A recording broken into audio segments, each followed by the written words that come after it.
আজ বিংশ শতাব্দীর সর্বশ্রেষ্ঠ বাঙালি কবি, দেশপ্রেমিক, বিদ্রোহী কবি, সাহিত্যিক, উপন্যাসিক, সঙ্গীতকার কাজী নজরুল ইসলামের জন্মদিন। জন্মদিনে তোমায় অনেক শ্রদ্ধা জানাই কবি নজরুল ইসলাম। তোমারই লেখা একটা কবিতা আমি পাঠ করছি।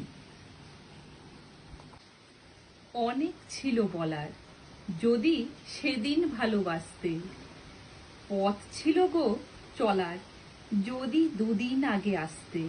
আজকে মহাসাগর স্রোতে চলেছি দূর পারের পথে, ঝরা পাতা হারাই যথা সে আঁধারে ভাসতে।